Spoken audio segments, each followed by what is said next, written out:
अस्सलाम वालेकुम dear students. आज का जो हमारा टॉपिक है वो है लिंकेज रिलेशनशिप्स। ठीक है, बेसिकली लिंकेज क्या होता है? ये लिंक्ड मतलब चीज़ होती है जिसमें कोई चीज़ एक दूसरे से जुड़ी हुई हो, जो सेपरेट ना हो सकी हो, जो हमेशा साथ रहती हो। ठीक है, तो इसमें लिंकेज रिलेशनशिप्स में हम जीन्स को डिस्कस करेंगे, क्रोमोसोम्स के लिंकेज को डिस्कस करेंगे। ठीक है, यानी हम देखेंगे कि हमारे पास जीन्स जो हैं वो किस सेपरेट किन किन बेसिस पर नहीं होते। यानी यहाँ पर कुछ ऐसे भी होते हैं जो कि लॉ ऑफ सेग्रीगेशन को ओबे नहीं करते। ठीक है, ऐसे जीन्स होते हैं। ठीक है, तो सबसे पहले हम देखते हैं कि लिंकेज क्या है। तो ये क्या है? टेंडेंसी ऑफ जीन्स, यानी ability of genes to remain together in their original combination during inheritance. जब गमीट फॉर्मेशन होती है या एक जनरेशन से दूसरे जनरेशन में ट्रेट्स ट्रांसफ़र होते हैं तो ये जीन्स कभी भी सेपरेट नहीं होते। तो इस तरह के जीन्स को या इस तरह के फिनोमिना को हम लिंकेज फिनोमिना का नाम देते हैं। इसको फर्स्ट टाइम जो है वो बिटसन ने और पुनेट ने 1906 में जो है वो डिस्कवर किया था। उसके बाद सेकेंडली टी.एच. मॉर्गन ने जो है उसने भी जो है वो एक थेरी, लिंकेज थेरी जो है वो सामने रखी थी, कंक्लूड की थी उसने कि कपलिंग और रिपल्जन दो फेजेस जो हैं वो इनके अंदर होती हैं। यानी जीन्स जो हैं कपल्स की फॉर्म में आगे ट्रांसफ़र हो सकते हैं। ठीक है, और वो कपल भी दो तरह के हो सकते हैं। वो आगे हम इंशाल्लाह देखेंगे कि कपल फेज़ जो है वो किस तरह का हो सकता है, कि सेम डोमिनेंट होते हैं या डोमिनेंट और रिसेसिव के साथ बनते हैं। उसके बाद जेनेटिक लिंकेज में हम देखते हैं कि जो जीन्स होते हैं आपके पास वो क्या रहेंगे, वो इतने एक दूसरे के क्लोज होते हैं कि वो मियोसिस के दौरान क्रॉसिंग ओवर नहीं करते। ठीक है, तो इनहेरिटेड हो जाते हैं नेक्स्ट जनरेशन में एज इट इज़। जैसे वो पेरेंट्स के अंदर थे वैसे ही नेक्स्ट जनरेशन में इनहेरिट हो जाएंगे। तो क्यों ऐसा होता है? क्योंकि जो लोसाई है वो आपके पास, यानी जो पोजीशन है जीन्स की, एलील्स की एक दूसरे की, वो इतने करीब हैं कि वो कभी भी आपके पास सेपरेट नहीं होते। ठीक है, डिफरेंट क्रोमाटिड्स के ऊपर भी नहीं मौजूद होते। ठीक है, क्रोमोसोम क्रॉसिंग ओवर के दरमियान वो एक दूसरे के साथ क्रॉस ओवर नहीं करते, तो वो जेनेटिकली लिंक्ड होते हैं, यानी जीन्स जो हैं वो लिंक्ड होते हैं। अब ये जीन्स हैं, एक ही क्रोमोसोम के ऊपर मौजूद जीन्स जो हैं वो लिंक्ड होते हैं। ठीक है, सम टाइम्स ऐसा होता है कि आपके पास अलील्स भी सम टाइम एक दूसरे के साथ लिंक्ड होते हैं, कि वो भी एक ही क्रोमोसोम के ऊपर सेम अलील्स मौजूद होते हैं, वो भी सेपरेट नहीं होते। स्वैपिंग नहीं होती, क्रॉसिंग ओवर नहीं होती, ओवरलैपिंग नहीं होती इनके दरमियान में। उसके बाद हमारे पास आते हैं टाइप्स ऑफ लिंकेज। ठीक है, टाइप्स ऑफ लिंकेज में हम देखते हैं कि हमारे पास तीन बेसिस पे हम लिंकेज को जो है वो क्लासीफाई करते हैं। क्रॉसिंग ओवर की बेस पे, जीन्स जो मौजूद हैं उसकी बेस पे, और क्रोमोसोम्स की बेस पर। यानी क्रोमोसोम्स ऑटोसोम्स हैं या सेक्स क्रोमोसोम्स हैं, या उन सेक्स क्रोमोसोम के लिए एक और वर्ड हम यूज़ करते हैं एलोसोम्स। सबसे पहले हम देखते हैं कि लिंकेज की जो types on the basis of crossing over.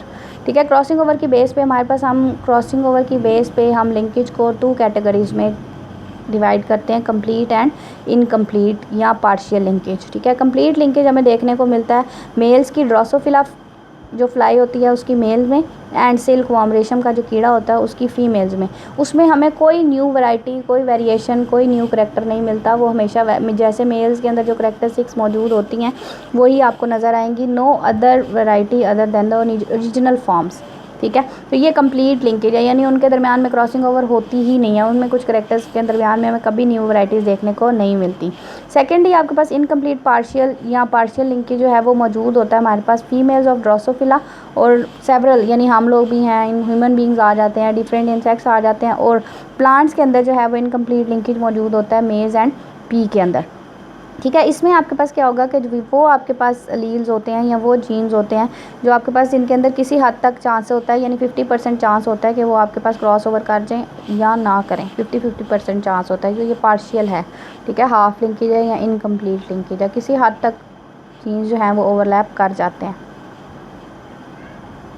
उसके बाद हमारे पास आता है type of linkage on the basis of jeans involve. अब यहाँ पर हमारे पास आती हैं कि जो दो आपके पास फिनोमिना थे, कपलिंग फेज़ और रिपल्जन फेज़। ठीक है, इसमें हम करते हैं on the basis of jeans involve. अब क्या होता है कि समटाइम्स एक ही क्रोमोसोम के ऊपर जो जीन्स हैं या लील्स हैं वो दोनों के दोनों डोमिनेंट होते हैं।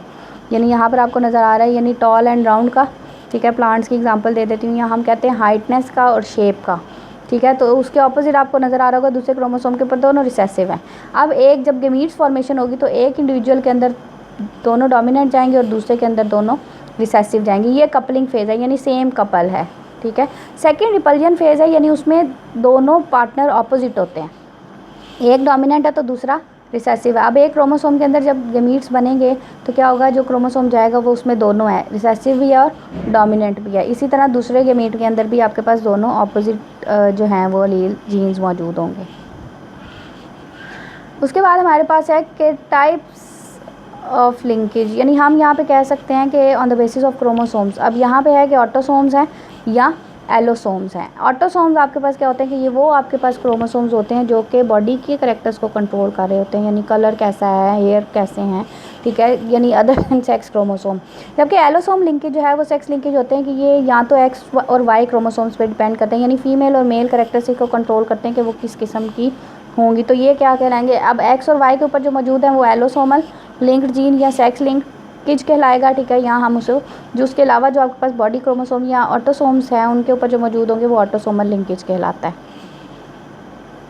उसके बाद करैक्टरिस्टिक्स की बात करें तो सबसे पहली करैक्टरिस्टिक्स हमारे पास आती है कि क्या खूबियाँ हैं, क्या खसूसियात होनी चाहिए लिंकेज की, ठीक है। तो 2 और मोर जीन्स जो हैं वो मस्ट बी इन्वॉल्व, ठीक है, जो कि आपके पास एक ही क्रोमोसोम के ऊपर मौजूद हों लीनियर फैशन में, यानी एक तरतीब में लीनियर जो है वो आपके पास उनका सीक्वेंस हो, ठीक है। और वेरिएबिलिटी को रिड्यूस कर देते हैं ये, ठीक है, यानी चेंजेस नहीं आती, वैरायटी आपको नज़र नहीं आती अगर लिंक जो है वो आपके पास मौजूद हैं, ठीक है। उसके अलावा जो है वो आपके पास क्या होगा कि लिंकेज जो है वो आपके पास डोमिनेंट और रिसेसिव दोनों के लिए हो सकता है, ज़रूरी नहीं है कि इसमें सिर्फ डोमिनेंट या रिसेसिव भी हो। ये पीछे डिस्कस कर चुकी हूँ कि ये कपलिंग और रिपल्जन फेज जो है वो बिल्कुल इसी तरह ही होती है कि उसमें आपके पास डोमिनेंट और रिसेसिव हो, मे भी एक क्रोमोसोम के अंदर दोनों डोमिनेंट चले जाएँ करैक्टर्स के, ठीक है, दूसरे के अंदर करैक्टर जो है वो आपके पास सारे के सारे रिसेसिव ले जाए, ठीक है, यानी एक इंडिविजुअल जो है वो डोमिनेंट करैक्टर्स के साथ हो तो दूसरा जो है वो रिसेसिव करैक्टर्स के साथ हो।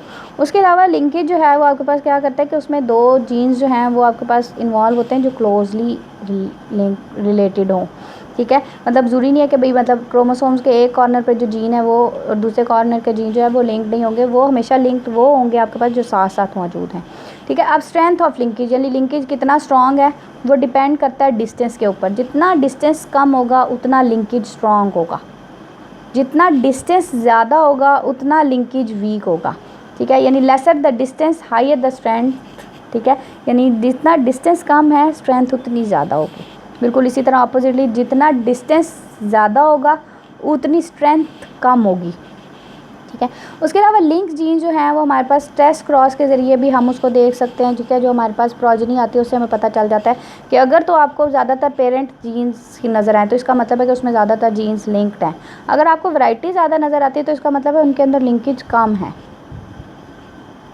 उसके बाद हम देखते हैं कि लिंकेज ग्रुप्स जो हैं वो आपके पास क्या होता है। अब यहाँ पे तो हमने पीछे देखा कि जीन्स इंडिविजुअल की बात करें, अब कुछ ऐसा होता है कुछ जीन्स ग्रुप की फॉर्म में ही आगे जाते हैं, ठीक है। अब वो ग्रुप जो कभी सेपरेट नहीं होगा जीन्स का वो आपके पास कहलाता है लिंकेज ग्रुप, ठीक है। एक ही क्रोमोसोम के ऊपर होते हैं, ठीक है, यानी हम फॉर एग्जांपल कहते हैं कि हमारे पास लिंकेज ग्रुप्स कितने हैं। ऑटोसोमल लिंकेज ग्रुप्स जो हैं वो हमारी बॉडी के अंदर 22 हैं और एलोसोमल थर्ड वाला यानी एक ही है, ठीक है, यानी हमारे overall linkage groups human beings के अंदर 23 हैं, ठीक है, पेयर की फॉर्म में। क्रोमोसोम जो है वो आपके पास एक क्रोमोसोम के ऊपर जीन्स सारे के सारे एक उस क्रोमोसोम का लिंकेज ग्रुप कहलाएंगे, ठीक है। तो नंबर ऑफ़ लिंकेज ग्रुप्स जो हैं वो आपके पास लिमिटेड होता है हर इंडिविजुअल के अंदर। मैक्सिमम नंबर जो है लिंकेज ग्रुप का वो हम उसको कहते हैं कि वो है इक्वल होता है हैप्लॉइड क्रोमोसोम्स नंबर के, ठीक है। जैसे फॉर एग्जांपल यहाँ पे दिया हुआ है लेकिन क्रॉन के अंदर मकई के अंदर जो है वो 2n है, यानी 20 पेयर्स हैं उनके अंदर, यानी 40 क्रोमोसोम्स होते हैं तो 20 पेयर्स हैं तो लिंकेज ग्रुप भी पेयर के इक्वल होगा। 20 क्रोमोसोम्स यानी 20 लिंकेज ग्रुप्स हैं। गार्डन पी के अंदर 7 है, ठीक है, वैसे तो आपके पास उसको ट्रेड्स आपको नज़र आएगा 14 है, बट क्रोमोसोम्स का नंबर जो है वो आपके पास क्या होता है हैप्लॉइड क्रोमोसोम्स के बेस पे हम उसे 7 देते हैं गार्डन पी के अंदर, ठीक है। 7 होता है बार्ले के अंदर, ठीक है, क्योंकि उसका हैप्लॉइड नंबर 7 है। 4 होता है ड्रोसोफिला के अंदर क्योंकि उसमें 8 क्रोमोसोम्स होते हैं तो हैप्लॉइड नंबर के इक्वल होगा। और ह्यूमन बींग्स के अंदर 23 जो हैं वो आपके पास मौजूद होते हैं लिंकेज ग्रुप्स। उसके बाद कैसे हम लिंकेज को डिटेक्ट कर सकते हैं। सबसे पहले तो मैंने बताया टेस्ट क्रॉस कि हम उसकी प्रोजेनी आइडेंटिफाई करें, ठीक है। उसमें हम देखते हैं कि डिटेक्शन हो सकती है, ठीक है, कि वो हेट्रोजाइगस है या होमोजाइगस है। उससे हमें पता चल जाएगा कि इंडिविजुअल जो है उसके अंदर वैरायटी कितनी नज़र आती है और क्या न्यू वैरायटी नज़र आएगी जिसकी बेस पे वो सेपरेट हो सकेंगे। उसके बाद रिसेसिव हैं, डोमिनेंट हैं, वो भी हमें फिनोटाइप से पता चल जाता है, ठीक है, जब हम टेस्ट क्रॉस से करते हैं। उसके बाद क्या होता है कि अगर हम देखें कि अब हमारे पास जो रिजल्ट्स आएंगे उसकी बेस पे हम कैसे अंदाज़ा लगा सकते हैं। अगर फिनोटिपिक रेशो जो है वो टेस्ट क्रॉस की क्या होगी 1:1 नॉर्मल आती है, ठीक है, 1 तो क्या होगा पेरेंटल और रिकम्बिनेंट दोनों टाइप्स जो हैं वो आपके पास मौजूद होंगी। तो ये क्या है इसमें लिंकेज मौजूद नहीं है, ठीक है, यानी आपको पेरेंटल कम्बिनेशन भी नज़र आ रहा है और न्यू भी नज़र आ रहा है। लेकिन अगर फ्रीक्वेंसी जो है वो आपके पास पेरेंटल टाइप्स की ज़्यादा हो, रिकम्बिनेंट्स टाइप की क्या हो कि वो आपके पास कम हो, तो इसका मतलब है कि आपके पास जो normal dihybrid test cross था उसकी रेशियो जो है वो आपके पास क्या हो सकती है, अगर काम आती है, तो इसका मतलब है कि presence of linkage between two genes जो है वहाँ पर मौजूद होता है। ठीक है, वो नॉर्मल से अगर आपके पास डेविएट कर जाए, ठीक है, तो इसका मतलब है वहाँ पर लिंकेज है। कम भी हो सकता है, ज़्यादा भी हो सकता है। ठीक है, मोस्टली क्या होता है कि अगर आपको न्यू कम्बिनेशन नज़र नहीं आते तो इसका मतलब है वहाँ पर लिंकेज मौजूद है, ज़्यादा पेरेंट्स का कम्बिनेशन ही नज़र आता है। उसके बाद लिंकेज का सिग्निफिकेंस क्या है प्लांट ब्रीडिंग के अंदर, या फ़ायदा हम कैसे लगते हैं, एनिमल ब्रीडिंग के अंदर भी उसका काफ़ी फ़ायदा होता है हमें पास। ठीक है, तो वेरिएबिलिटी शो करती है इंडिविजुअल्स के अंदर। ठीक है, 2 और मोर लोसाई के ऊपर जो आपके पास एक डिफरेंट मौजूद होते हैं, ठीक है, करेक्टर्स के जीन्स, ठीक है, वो आपके पास प्लांट ब्रीडर्स को तो फ़ायदा देते हैं कि ज़्यादा आपका पास इसका फ़ायदा जो है ना, लिंकेज का फ़ायदा होता है हमारे पास प्लांट्स के अंदर। ठीक है, हम उसके अंदर हमें वैरायटी वाले जीन, लेकिन एनिमल्स के अंदर अगर वेरिएशंस नहीं ना आती, ठीक है, तो क्या होगा कि वहाँ लिंकेज अगर आपके पास ज़्यादा मौजूद होगा तो वहाँ पर वेरिएशंस कम आने की वजह से वो इन्वायरमेंट में सर्वाइव नहीं कर पाते। लेकिन प्लांट्स के लिए ये बेनिफिशियल है लिंकेज।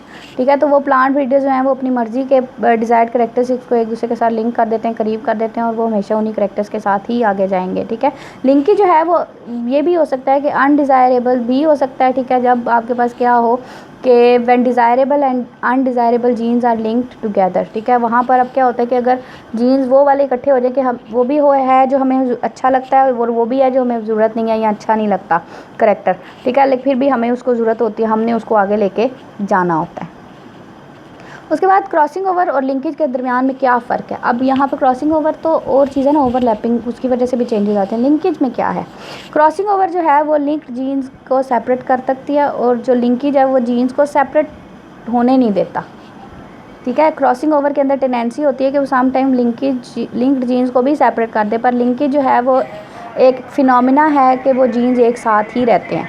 ठीक है, उसके अलावा क्रॉसिंग ओवर जो है वो आपके पास क्या होती है कि उसके अंदर एक्सचेंज ऑफ सेगमेंट्स होता है।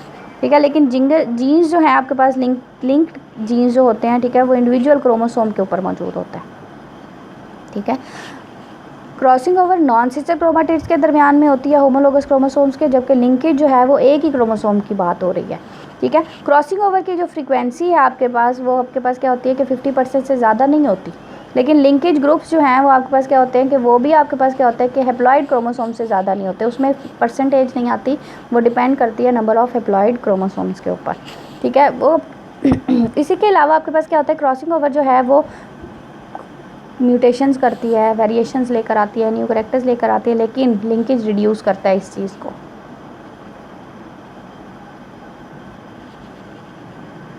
उसके अलावा देखा जाए कि change in chromosome number and structure. अब क्रोमोसोम ज़ाहिर मौजूद हैं, उनके अंदर चेंजेस भी आती हैं, उनके अंदर डिफरेंट फिनोमेना जो हैं वो भी हमारे पास मौजूद होते हैं, तो वो भी हम देखेंगे कि आज हमारे पास किस तरह से जो है वो उनके अंदर चेंजेस आती हैं। तो सबसे पहले इनको हम कहते हैं क्रोमोसोमल एब्रेशंस। ठीक है, यानी चेंज इन क्रोमोसोम्स। ठीक है, तो वेरिएशंस जो आती हैं, जो चेंज आता है उनके स्ट्रक्चर के अंदर, उनके नंबर के अंदर, ओवरऑल हम उसके लिए एक टर्म यूज़ करते हैं क्रोमोसोमल एब्रेशन। ठीक है, ये चेंज हो सकता है उनके नंबर के अंदर, फॉर एग्जांपल 23 क्रोमोसोम्स की पेयर की बजाय 24 पेयर्स हो सकते हैं, या 46 क्रोमोसोम्स की बजाय 47 हो सकते हैं, 45 हो सकते हैं ह्यूमंस के अंदर। ड्रोसोफिला के अंदर 8 की बजाय 9 क्रोमोसोम हो सकते हैं, या 7 हो सकते हैं, चेंजेस आ सकती हैं। ठीक है, तो अगर आपके पास क्या है कि सेट्स ऑफ क्रोमोसोम्स में अंदर चेंज आता है, यानी पूरे का पूरा सेट ऐड हो जाए, यानी 23 पेयर्स हैं, एक और पेयर ऐड हो जाए, तो वो आपके पास कहलाता है प्लॉइडी। अगर आपके पास एक इंडिविजुअल क्रोमोसोम यानी 23 क्रोमोसोम्स थे, तो मैं कहती हूँ कि आप 23 पेयर्स थे। ठीक है, तो मैं कहती हूँ 23 पेयर्स ही हैं, और एक हाफ क्रोमोसोम यानी 23.5 जो है वो आपके पास हो जाए, तो वो आपके पास सोमी कहलाती है। ठीक है, ये अपीयरेंस चेंज कर देते हैं, रीअरेंजमेंट हो जाती है इंडिविजुअल की अंदर, वो जेनेटिकली डिजीज़ भी कॉज कर सकते हैं। ठीक है, और प्लांट्स के अंदर मोस्टली ये चीज़ जो है वो एज सच प्रोमिनेंट नहीं होती, उसका फ़ायदा ही होता है। एनिमल्स के अंदर ये डिज़ास्टरस भी साबित हो सकती हैं। उसके बाद अब हम देखते हैं कि हमारे पास स्ट्रक्चरल एब्रेशंस जो हैं वो क्या होती हैं। तो क्रोमोसोमल एब्रेशंस जो हैं वो आपके पास क्या होती हैं कि basically alternation of structure of chromosomes हैं, पूरे का पूरा क्रोमोसोम का स्ट्रक्चर ही चेंज हो जाए। सेंट्रोमियर की पोजीशन चेंज हो जाए, ठीक है, सीक्वेंस ऑफ जीन चेंज हो जाए, ठीक है, स्ट्रक्चरल एबरेशंस कहलाएंगी, ठीक है। वो आपके पास क्या होते हैं कि स्ट्रक्चरल एबरेशन हमारे पास चेंजेस नंबर ऑफ जीन्स की बेस पर डिलीशन आ सकती है, ठीक है, यानी रिमूव हो जाए किसी चीज़ जीन का कम हो जाना, ठीक है। टर्मिनल भी हो सकती है वो इंटर कैलोरी यानी पॉइंट एंड पॉइंट से भी हो सकती है और दरमियान में से भी हो सकती है। इसी तरह डुप्लीकेशन जो है वो आपके पास होती है यानी जीन्स डबल हो जाते हैं। ये भी आपके पास इंटर क्रोमोसोमल भी होते हैं यानी क्रोमोसोम के अंदर भी होते हैं, ठीक है, और इंटर डिफरेंट क्रोमोसोम्स के ऊपर भी हो सकते हैं, ठीक है। ज़रूरी नहीं है कि एक ही क्रोमोसोम के अंदर ऐड हो जाए, वही जीन किसी और क्रोमोसोम पे भी डुप्लीकेट हो सकता है यानी पूरे सेट के अंदर वो जीन 2 बार मौजूद हो, ठीक है। इसी तरह लोकेशन की बेस पे भी हो सकता है इन्वर्जन हो जाए, पोजीशन चेंज हो जाए, इन्वर्ट कर जाए, वो पैरासेंट्रिक भी है वो पेरीसेंट्रिक भी होती है, ठीक है। ट्रांसलोकेशन होती है, ठीक है, वो इंट्रा क्रोमोसोमल भी यानी एक ही क्रोमोसोम के ऊपर वो ट्रांसलोकेट कर जाए, पोजीशन चेंज कर जाए, या एक क्रोमोसोम से उतर के दूसरे क्रोमोसोम पर जाके जो है वो लोकेशन चेंज कर ले अपनी। अब यहाँ पे आपको नज़र आ रही होंगी कि क्रोमोसोमल स्ट्रक्चरल एबनॉर्मलिटी क्या हो सकती है कि ये ट्रांसलोकेशन है, एक क्रोमोसोम से उतरा दूसरे पे लग गया, डिलीशन में एक है ही नहीं, मिसिंग हो गया, ठीक है। इन्वर्जन में पोजीशन चेंज कर लेते हैं, ठीक है। इंट्रा क्रोमोसोमल में जो है वो आपके पास क्या होता है आइसो क्रोमोसोम सेम क्रोमोसोम जो हैं वो आपके पास बन सकते हैं, ठीक है। डेरिवेशन हो सकती है, ठीक है, मतलब कोई एक जो है वो आपके पास डेरिवेटिव हो सकता है, 2 का मिक्सचर हो सकता है, ठीक है। इंसर्शन हो सकती है, कोई न्यू आके ऐड हो सकता है, ठीक है। यहाँ रिंग क्रोमोसोम्स रिंग की शक्ल में चले जाते हैं क्रोमोसोम, इनकी डिटेल्स हम आगे देखते हैं इंशाल्लाह। सबसे पहले हम देखते हैं डिलीशन, लॉस ऑफ सेगमेंट, वो छोटा भी हो सकता है वो बड़ा भी हो सकता है लेकिन जनरली स्मॉल होता है, ठीक है। सेगमेंट जो है क्रोमोसोम का स्पॉन्टेनियसली खुद ब खुद हो जाते हैं, ठीक है, और मे भी अगर हमें ज़रूरत है तो हमें अगर कोई चीज़ निकालनी है तो हम उसे रेडिएशंस दे के वो रिमूव कराएंगे वहाँ से, केमिकल्स के ज़रिए, वायरस के ज़रिए भी हो सकता है, नेचुरली भी हो सकता है, ज़रूरी नहीं है कि भी हम ही करवाएं, आर्टिफिशली भी हो सकता है और नेचुरली भी ये फिनोमेना हो सकता है। तो डिटेक्शन जो है वो बेस करती है अनपेयर्ड जो डिवीजन होता है क्रोमोसोमल जो आपके पास क्रोमोसोम्स के मौजूद होते हैं, ठीक है, वो क्या करते हैं कि वो ड्यूरिंग क्रॉसिंग ओवर लूप बना लेते हैं, यानी एक छोटा है और एक बड़ा है तो बड़े वाला लूप बना लेगा, जो जीन्स वहाँ पे नहीं होती उससे वो परे चला जाएगा, उससे हमें पता चल जाता है कि यहाँ पे डिलीशन हुई हुई है। ठीक है। पैकेटीन स्टेज यानी डिफरेंट मियोसिस के दरमियान में आपको पता है कि लेप्टोटीन पैकेटीन, ठीक है, ये स्टेजेस होती हैं, तो पैकेटीन की स्टेज के ऊपर क्रॉसिंग ओवर में वो लूप बन जाती है, ठीक है। फर्स्ट टाइम जो है वो इसको ऑब्जर्व किया था 1917 में ब्रिजेस ने, ठीक है, ड्रोसोफिला के अंदर, ठीक है। अब उसकी 2 टाइप्स हैं क्योंकि टर्मिनल डिलीशन वो होती है loss of terminal segment of chromosome, वो कहीं से भी हो सकता है, upper region, lower region, right, left, किसी से भी। 1938 में जो है मुलर ने पॉस्टुलेटेड दी थी कि लॉस ऑफ टीलोमियर्स में क्रोमोसोम आंसर, लेकिन अगर इसके अंदर टीलोमियर्स के अंदर जो है वो क्या होगा कि वो लॉस हो जाए आपके पास, यानी एंड पॉइंट्स लॉस हो जाएँ, तो आपके पास क्या होगा कि कॉमनली जो है वो अनस्टेबल आपके पास होते हैं और ऑब्जर्व नहीं किए जाती क्योंकि ये डेंजरस है। फॉर एग्जांपल मेज़ प्लांट्स के अंदर, ठीक है, एनिमल्स के अंदर तो बिल्कुल भी टॉलरेटेबल नहीं होती, प्लांट्स के अंदर किसी हद तक होती है, लेकिन टर्मिनल डिलीशन मेज़ के अंदर, प्लांट्स के अंदर भी टॉलरेटेबल नहीं है, ठीक है। उसके बाद है इंटर कैलोरी यानी दरमियान में से लॉस ऑफ सेगमेंट्स, सेंट्रोमियर्स के जो दरमियान होता है ना, ठीक है, दोनों साइड से वहाँ से कोई आपके पास लॉस हो जाए या टीलोमियर्स जो है वो आपके पास लॉस हो जाए, तो कॉमनली जो है ड्रोसोफिला के अंदर इसको देखा जाता है, ठीक है। फैक्ट्स क्या हैं, इसकी वजह से क्या डिजीज़ हो सकती हैं या क्या चेंजेस आ सकती हैं। क्रॉसिंग ओवर नहीं होती, ठीक है, यानी ऐसे क्रोमोसोम्स जिनके अंदर से डिलीट हुए हैं सेगमेंट वो क्रॉस ओवर नहीं करते। हार्मफुल होते हैं डिप्लॉयड ऑर्गेनिजम्स के अंदर, हैप्लॉयड है तो ये होता है कि भी मोस्टली चेंजेस जैसे प्लांट्स हैं, ठीक है, उनके अंदर डिफरेंट साइट्स मौजूद होते हैं, उनके अंदर इतना फ़र्क नहीं पड़ता। मॉर्फोलॉजिकली चेंजेस आती हैं, स्ट्रक्चर चेंज हो जाता है, फिज़िक चेंज हो जाती है इंडिविजुअल की। अच्छा जी, यहाँ तक आज का हमारा जो लेक्चर है वो कंप्लीट हो जाता है कि डिलीशन का हम लोगों ने पहली टाइप देखी कि स्ट्रक्चरल के अंदर डिलीशन होती है, ठीक है, उसकी टाइप्स हम लोगों ने देखी। आपने नेक्स्ट इसमें क्या करना है कि जो है वो बेसिकली आप लेक्चर को सुने, इंशाल्लाह जो डिटेल्स रह जाएंगी वो हम इंशाल्लाह जूम की मीटिंग में जहाँ पर आपको क्लियर नहीं होता वहाँ पर डिस्कस कर लेंगे इंशाल्लाह, ठीक है। Thank you.